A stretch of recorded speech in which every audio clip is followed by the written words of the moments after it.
Hello बच्चों, S academy Nashik में आपका फिर से स्वागत है। और आज हम देखने वाले हैं रेजिस्टेंस कॉम्बिनेशंस, जो कि सीरीज कॉम्बिनेशंस ऑफ रेजिस्टर होता है और पैरेलल कॉम्बिनेशंस ऑफ रेजिस्टर्स है, उसे हम आज इस वीडियो में कवर करने वाले हैं। जैसा कि कॉम्बिनेशंस ऑफ रेजिस्टेंसेस जो होता है वो दो टाइप के कॉम्बिनेशंस वहां पर होते हैं, सीरीज कॉम्बिनेशंस और पैरेलल कॉम्बिनेशंस। तो रेजिस्टेंस इन सीरीज कैसे कनेक्ट किए जाते हैं, तो जैसे कि आपके स्क्रीन पर यहाँ पर ये दिखाई दिया है R1 रेजिस्टेंस, R2 और R3 back to back connections जिसे हम बोलते हैं। बैक टू बैक कनेक्शंस यानी कि कैसे कि जैसे तीन रेजिस्टेंस हमें यहाँ पर कनेक्ट करना है, सीरीज कनेक्शंस करना है। तो पहला R1 रेजिस्टेंस का जहां पर एंड हो रहा है वहां से R2 रेजिस्टेंस का हम स्टार्टिंग एज कनेक्ट कर देंगे, और R2 रेजिस्टेंस का जहां पर एंडिंग एज होगा वहां से R3 रेजिस्टेंस का स्टार्टिंग एज हम कनेक्ट कर देंगे, और R3 का एंडिंग एज यहाँ पर ओपन रहेगा। तो R1 का स्टार्टिंग एज और R3 का एंडिंग एज, उसके अक्रॉस में हम वोल्टेज या फिर बैटरी या फिर सेल हम कनेक्ट कर देंगे फॉर EMF प्रोडक्शंस। ओके, तो ये हो गया सीरीज कनेक्शंस कि सीरीज कनेक्शंस कैसे किया जाता है। तो ये तीन रेजिस्टेंस अभी सीरीजली कनेक्टेड है, इसको हम बोल सकते हैं बैक टू बैक कनेक्शंस। यहाँ पर और एक सीरीज कनेक्शंस का फीचर ये होता है कि जैसे यहाँ पर अभी ये R1 R2 R3 series connected है, बैक टू बैक कनेक्टेड है, तो यहाँ पर जो करंट यहाँ पर फ्लो होने वाला है वो आई करंट पहले R1 से फ्लो होगा, वही सेम आई करंट R2 से फ्लो होगा, और सेम आई करंट R3 से फ्लो होगा और बैक टू द EMF और बैटरी की तरफ आ जाएगा। यानी कि अगर ये करंट कोई अगर 5 एम्पियर करंट है तो 5 ampere current flowing through the R1 R2 and R3. Okay, so there is no any difference in the currents in case of our back-to-back series connections of the resistance. Even it's a two resistance or three resistance or more than number of resistance we are connected in series. तो यहाँ पर अगर हमें R1 के across में कितना voltage है, कितना वोल्टेज ड्रॉप हो रहा है, अगर वो निकालना है तो current multiplied by R1 resistance हम कर देंगे, ताकि हमें V1 voltage drop across the R1 resistance यहाँ पर मिल जाएगा। सिमिलरली अगर हमें voltage drop across the R2 यहाँ पर अगर निकालना है तो हम R2 के अक्रॉस में एक वोल्टमीटर कनेक्ट कर देंगे, जो कि बताएगा production of same current I into R2, तो उतना सेकंड रेजिस्टेंस के अक्रॉस में वोल्टेज ड्रॉप होगा। ओके, सेम थिंग्स V3 यानी कि voltage drop across the R3 resistance which is nothing but the current I into R3, जैसे कि यहाँ पर ये बताया different resistance R the difference, the potential drop जो होगा वो डिफरेंस, यानी कि वोल्टेज जो होगा वो डिफरेंट डिफरेंस होगा सीरीज कनेक्शंस में, और करंट जो होगा वो सेम होगा। यही हमें यहाँ पर कंप्यूट करना है। तो जो भी अभी वो सर्किट था उसका अगर हम कॉम्बिनेशन ऑफ सीरीज रेजिस्टेंस कर देते हैं, जिसे हम बोलते हैं इक्विवेलेंट रेजिस्टेंस, अगर हम वो तीन R1 R2 और R3 का अगर कॉम्बिनेशन कर देते हैं तो वो हो जाएगा R इक्विवेलेंस। सो R इक्विवेलेंस कैसे वहां पर होता है यही हमें इस वीडियो में अभी देखना है। तो यहाँ पर अभी आप देख सकते हो कि एक आई करंट जो है वो R1 R2 और R3 से फ्लो होने वाला है, लेकिन V1 V2 और V3 यानी कि voltage drop across R1, voltage drop across R2, voltage drop across R3 जो है डिफरेंट डिफरेंट होने वाला है। तो हम यहाँ पर ये बता सकते हैं कि अगर टोटल वोल्टेज V जो है वो V1 plus V2 plus V3 हो जाएगा, लेकिन V1 क्या है I इंटू R1, V2 क्या है I इंटू R2, और V3 यहाँ पर हो जाएगा I इंटू R3। तो लेकिन यहाँ पर I जो है वो अभी सेम क्वांटिटी है, तो I अगर हम कॉमन निकाल देते हैं तो ब्रैकेट में आ जाएगा R1 plus R2 plus R3, और अगर I की वैल्यू अगर हम लेफ्ट हैंड साइड को अगर ट्रांसफर कर देते हैं तो वोल्टेज डिवाइडेड बाय करंट, और Ohm's law, according to Ohm's law हमें ये भी मालूम है कि वोल्टेज डिवाइडेड बाय करंट जो होता है वो एक रेजिस्टेंस हो जाएगा, तो ये हो जाएगा equivalence resistance. Okay, so equivalence resistance अगर सीरीज में करना हो तो सिंपली जो भी back to back connected resistance है उसे हमें क्या करना है, सिंपली उनका समेशन कर देना है, उनका सम कर देना है। अगर n नंबर ऑफ रेजिस्टेंस अगर सीरीज में कनेक्ट हो तो R1 plus R2 n number of resistance का आप यहाँ पर सम कर सकते हैं। ओके, जैसे कि value of R equivalent in the series combination is larger than the largest resistor of the group, यानी कि अगर R1 R2 और R3 ये तीनों में से जो भी लार्जेस्ट ओम का रेजिस्टर होगा, जैसे कि अभी लार्जेस्ट ओम का suppose we have to assume कि ये 100 100 ओम का रेजिस्टेंस है, तो आर इक्विवेलेंट 100 ओम से ज्यादा ही वहां पर होने वाला है। तो सीरीज रेजिस्टेंस में यही हमें याद रखना है। Okay, and we see that the equivalent resistance increases through the series combinations of resistance है। सीरीज कॉम्बिनेशन, सीरीज में अगर रेजिस्टेंस हम लगाते हैं तो इक्विवेलेंट रेजिस्टेंस जो होता है, टोटल रेजिस्टेंस, वो बढ़ते जाता है, इंक्रीज होते जाता है। जैसे कि यहाँ पर एक छोटा सा एग्जांपल इन्होंने लिया है, 3 रेजिस्टेंस 1 ओम, 2 ओम और 3 ओम। ये जो 3 रेजिस्टेंस है connected in series, what is the command resistance. तो अभी हमने यहाँ पर देखा कि जो भी सीरीज कॉम्बिनेशंस का होगा वो larger than the largest resistance, ये तीनों में से लार्जेस्ट रेजिस्टेंस कौन सा है, 3 ओम का। सो ऑब्वियसली इनका जो कंबाइंड रेजिस्टेंस की वैल्यू आएगी वो 3 ओम से ग्रेटर देन होगी, जैसे कि यहाँ पर अभी बताइए। Value of the R equivalents क्या हो जाएगा, तीनों का एडिशन 1, 2 और 3, इन तीनों का एडिशन हो जाएगा 6 ओम। तो ऑब्वियसली 6 ओम जो है वो 3 ओम से, यानी कि वो तीन रेजिस्टेंस में सबसे ज्यादा ग्रेटर वाला जो रेजिस्टेंस था 3 ओम का, उससे ज्यादा ही है। ओके, तो ये होगा सीरीज के बारे में। बाद में हम देखेंगे अभी resistance in the parallel. Parallel में अगर तीन रेजिस्टेंस है, वही से सेम 3 रेजिस्टेंस हमने लिए, उनका आगे पैरेलल कॉम्बिनेशन करना है। तो यहाँ पर आप देख सकते हो R1, R2 और R3। तो R1 का जो स्टार्टिंग एज है वही कनेक्शंस R2 का स्टार्टिंग एज को भी कनेक्ट किया है और R3 के स्टार्टिंग एज को भी कनेक्ट किया है। सेम थिंग्स, R1 का जो यहाँ पर फिनिशिंग वाला जो एज होगा, तो वही R2 का फिनिशिंग एज वाला जो एज है वो कनेक्ट किया है, और सिमिलरली R3 का जो फिनिशिंग वाला एज है वो भी वहां पर ही कनेक्ट किया है। ओके, तो ऐसे कनेक्शंस को हम बोल देंगे पैरेलल कॉम्बिनेशंस ऑफ रेजिस्टर। तो यहाँ पर आप देख सकते हो कि अगर टोटल करंट ए, अगर ए टर्मिनल से टोटल करंट 5 एम्पियर अगर यहाँ पर आ रहा है, तो ये इस नोड से यहाँ पर 3 लूप्स और 3 पाथ यहाँ पर अवेलेबल्स है, तो 3 पाथ से डिफरेंट डिफरेंट करंट यहाँ पर फ्लो होगा। कितना एम्पियर करंट कौन से पाथ से ज्यादा होगा, कौन से पाथ से कम होगा, वो डिपेंड्स होगा कि तुम्हारी आर की वैल्यू, यानी कि R1 की वैल्यू, R2 की वैल्यू, R3, जितनी ज्यादा आर की वैल्यू होगी उतना कम करंट वहां पर फ्लो होगा। ओके, तो अगर यहाँ पर अगर 10 एम्पियर करंट अगर टोटल करंट है तो वो डिवाइड हो जाएगा 3 में। यहाँ पर 3 एम्पियर करंट, यहाँ पर 3 एम्पियर करंट और यहाँ पर 4 एम्पियर करंट। सपोज एक एग्जांपल वहां पर मैं अभी आपको बताने वाला हूँ। तो और यहाँ पर आने के बाद वो फिर से वो यहाँ पर सम हो जाएगा और यहाँ पर फिर से हमें 10 एम्पियर करंट ही मिलने वाला है। तो यहाँ पर हमें ये देखना है कि यहाँ पर करंट जो आता है, तो पैरेलल कॉम्बिनेशन में करंट क्या हो गया, डिवाइड हो गया। लेकिन अगर ए और बी के अक्रॉस में अगर हम वोल्टमीटर कनेक्ट कर दे ए और बी के अक्रॉस में, तो जो वोल्टेज ड्रॉप यहाँ पर होने वाला है, तो वोल्टेज ड्रॉप क्या होगा, सेम रहने वाला है। तो ये अबव वाला जो सर्किट था वही सेम सर्किट यहाँ पर रीअरेंज करके इलेक्ट्रिकल सर्किट फॉर्म में यहाँ पर बताया है। तो voltage drop across the R1, R2 और R3 यहाँ पर सेम रहने वाला है, लेकिन करंट क्या होगा, डिवाइड। तो हमें अभी यहाँ से ये कंक्लूड करना है कि अगर सीरीज कॉम्बिनेशन है तो करंट सेम रहेगा और वोल्टेज डिवाइड हो जाएगा, और अगर पैरेलल कॉम्बिनेशन है तो करंट डिवाइड हो जाएगा और वोल्टेज वहां पर हमारा सेम रहने वाला है। Okay, so above circuit can be redraw.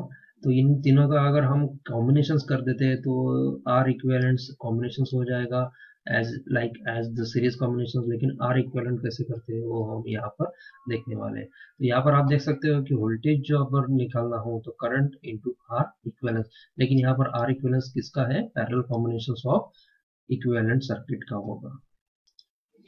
तो ये सर्किट में आप देख सकते हो टोटल करंट अगर हमें निकालना हो तो क्या होगा, I1 current plus I2 plus I3, क्योंकि ये पैरेलल कॉम्बिनेशन में करंट डिवाइड होने वाला है। सो डिवाइडिंग करंट की अगर एडिशन कर दे तो हमें टोटल करंट ए टर्मिनल्स पे जो करंट था और बी टर्मिनल्स पे जो मिलने वाला करंट है वो यहाँ पर मिल जाएगा। लेकिन I1 करंट यानी current flowing through the first branch, जो फर्स्ट ब्रांच से I1 करंट फ्लो होने वाला था, वो कितना करंट फ्लो हो रहा है, so total voltage divided bye R1 resistance, इतना अमाउंट ऑफ I1 फ्लो हो रहा है। I2 जो होगा वो V divided by R2 current हो जाएगा, और I3 जो होगा वो V divided by R3 current यहाँ पर हो जाएगा। ओके, लेकिन यहाँ पर जो वोल्टेज जो है सेम रहने वाला है, इसलिए सेम क्वांटिटी अगर हम ब्रैकेट से कॉमन निकाल देते हैं तो हमें मिल जाता है 1/R1 plus 1/R2 plus 1/R3 R3। और अगर V को हम लेफ्ट हैंड साइड में अगर ट्रांसफर कर देते हैं तो हमें I डिवाइडेड बाय V की वैल्यू मिल जाती है 1/R1 plus 1/R2 plus 1/R3। लेकिन अभी हमें मालूम है कि I डिवाइडेड बाय V ऐसे कोई भी रेशियो हमें मालूम नहीं, लेकिन R की जो वैल्यू होती है वो होती है V डिवाइडेड बाय R। इसलिए ये जो इक्विवेलेंस अभी यहाँ पर हमें मिलने वाला है, ये इक्विवेलेंस कैसे मिलने वाला है, 1 divided by R equivalence, reciprocal of the R equivalence. तो R इक्विवेलेंस का रेसिप्रोकल हम लेते हैं तो मिलते हैं 1 divided by R1 plus 1 divided by R2 plus 1 divided by R3। तो अगर हम पैरेलल कॉम्बिनेशंस में तीनों रेजिस्टर का कंबाइन करके अगर एक इक्विवेलेंस रेजिस्टेंस बनाना हो तो सबको हमें ऐड करना है, लेकिन reciprocal of R1, reciprocal of R2, reciprocal of R3 हमें वहां पर ऐड करना है। Okay. The value of R equivalent parallel is less than the least resistance in the group। जैसे कि हमने सीरीज रेजिस्टेंस में कंप्यूट किया था कि सीरीज कॉम्बिनेशंस में जो इक्विवेलेंट रेजिस्टेंस होता है उसकी जो वैल्यू आती है वो नंबर ऑफ जो कॉम्बिनेशंस में सबसे ज्यादा वाला जो सबसे बड़ा वाला जो रेजिस्टेंस होता है ओम्स में उससे ज्यादा आती है। तो पैरेलल कॉम्बिनेशंस में उसके अपोजिट है कि पैरेलल कॉम्बिनेशन में जो इक्विवेलेंट रेजिस्टेंस की वैल्यू आती है वो सबसे कम आती है, जो कि आउट ऑफ 3 में से जो सबसे कम वाला जो रेजिस्टेंस होता है उससे भी कम इक्विवेलेंस की वैल्यू आती है। तो एक एग्जांपल हम यहाँ पर देखते हैं, जैसे कि देखो 3 रेजिस्टेंस है, 1 ओम, 2 ओम, 3 ओम, सेम एग्जांपल्स। इनका पैरेलल अगर हम कर देते हैं तो इनका पैरेलल करने के बाद 1 upon R equivalents 1/1 plus 1/2, R3 की वैल्यू 3 ओम्स है।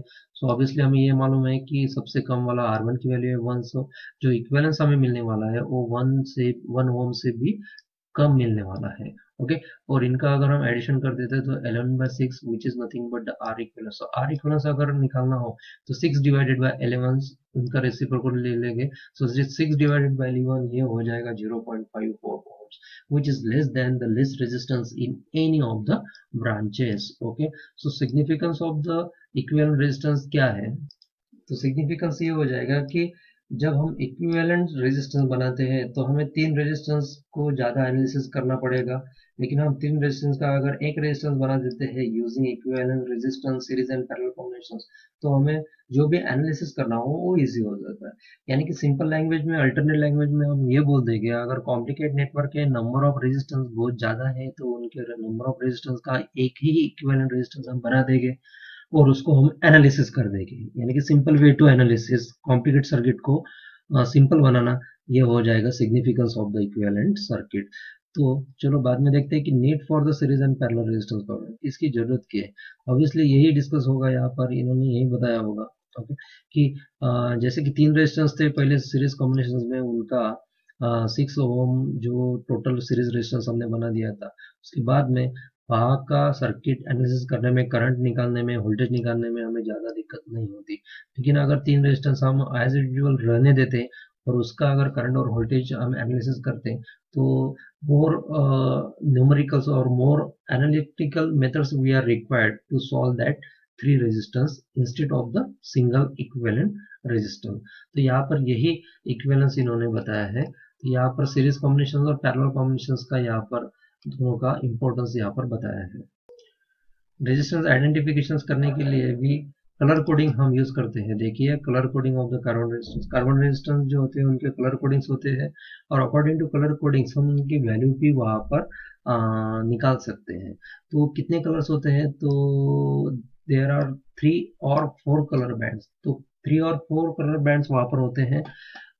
मिनिमम कंपल्सरी वहां पर 3 कलर्स तो होने ही चाहिए in order to calculate the value of that carbon resistance. Okay, तो यहाँ पर उन्होंने बताया कि हम कैसे कैलकुलेट, मेथड्स उन्होंने बताया कि हम कैसे कैलकुलेट करेंगे। तो first 2 colours gives the first 2 digits in the resistance value. तो रेजिस्टेंस की वैल्यू के फर्स्ट 2 डिजिट्स हमें फर्स्ट 2 कलर से मिल जाएंगे। ओके, जो थर्ड कलर वहां पर रिप्रेजेंट होगा वो कलर इंडिकेट करेगा power of 10 for multiplier of the resistance value. तो सिंपल इसको हमें सेकंड वैल्यू को यही समझना है कि जो थर्ड नंबर का कलर होगा उसकी जो वैल्यू होगी उतने जीरो हमें उन पहले 2 डिजिट पे ऐड करने हैं और हो जाएगा वो टोटल नंबर। और लास्ट का जो कलर होता है वो टॉलरेंस डिक्लेयर करता है और टॉलरेंस के लिए हमारे पास तीन ही वैल्यू अवेलेबल है। एक होती है गोल्ड की वैल्यू, दूसरी होती है सिल्वर की वैल्यू, और थर्ड होती है नो कलर, यानी कि कलर ही नहीं होता। तो अगर गोल्ड कलर है तो लास्ट में जो फोर्थ नंबर का जो कलर बैंड होता है, अगर वो गोल्ड है तो उसकी वैल्यू हो जाएगी 5% टॉलरेंस। अगर सिल्वर कलर है तो 10% टॉलरेंस, अगर कोई कलर ही नहीं है तो 20% टॉलरेंस वहां पर हो जाता है। ओके, चलो देखते हैं कैसे आइडेंटिफाई करते हैं वैल्यूज। तो देखिए ऐसा एक कार्बन रेजिस्टेंस होता है, उस पे बैंडिंग होती है। ओके, तो जो टॉलरेंस वाला जो फोर्थ बैंड होता है उसके ऑपोजिट साइड से हम स्टार्ट करेंगे। ओके, तो यहाँ पर फर्स्ट बैंड जो होता है वो फर्स्ट डिजिट इंडिकेट करेगा, सेकंड बैंड जो होता है वो सेकंड डिजिट इंडिकेट करेगा, और थर्ड बैंड जो होता है वो मल्टीप्लायर होता है, यानी कि थर्ड बैंड का जो भी कलर का जो नंबर होता है, कोडिंग होता है, उतने जीरो हमें इन दो डिजिट पे ऐड करने होते हैं, और फोर्थ बैंड जो होता है वो टॉलरेंस हमें बताने वाला है। तो सबसे पहले हमें कलर और उनके कोडिंग क्या होती है वो सबसे पहले समझना होगा, और बाद में एक्सरसाइज हम सॉल्व कर सकते हैं।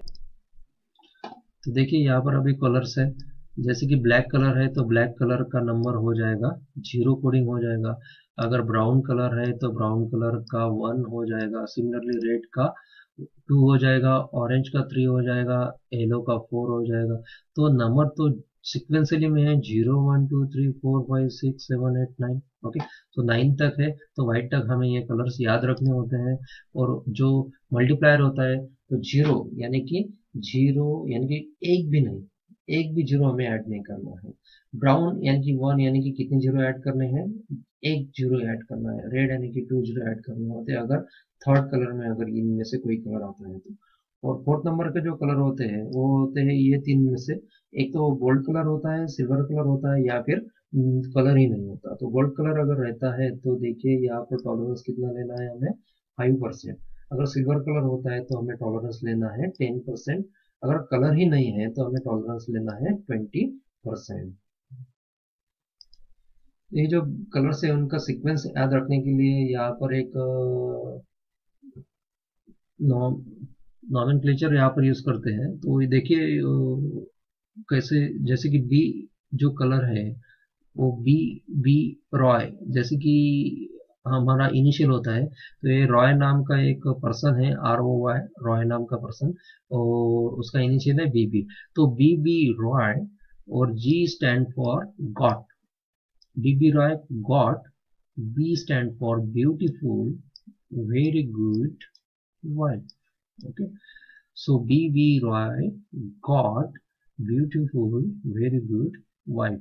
तो अगर ये स्टेटमेंट अगर हम याद रखते हैं तो उससे हम ये राइम्स से ये कलर्स के सीक्वेंस हम याद रख सकते हैं। देखो, BB Roy ROY got beautiful very good wife. तो इसमें से स्टार्ट जो हो रहा है वो बी से स्टार्ट हो रहा है, और एंड जो हो रहा है वो डब्ल्यू से। सो ब्लैक से स्टार्ट हो रहा है और व्हाइट पे हमारा एंड हो रहा है, यानी कि ब्लैक एंड व्हाइट ये कलर की सीरीज है।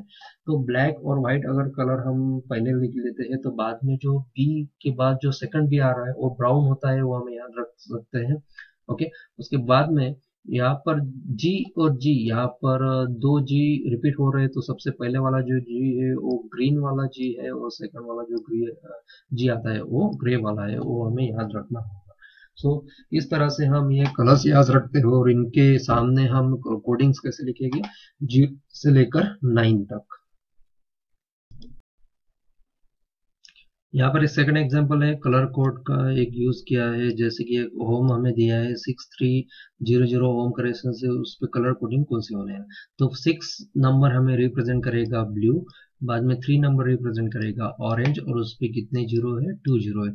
तो 2 जीरो यानी कि 2 नंबर होने वाला जो कलर से वो होता है रेड कलर। सो इस तरह से हम ब्लू ऑरेंज रेड, ये हो गया उनका colour coding for 63,000 6300 ohm resistance के लिए।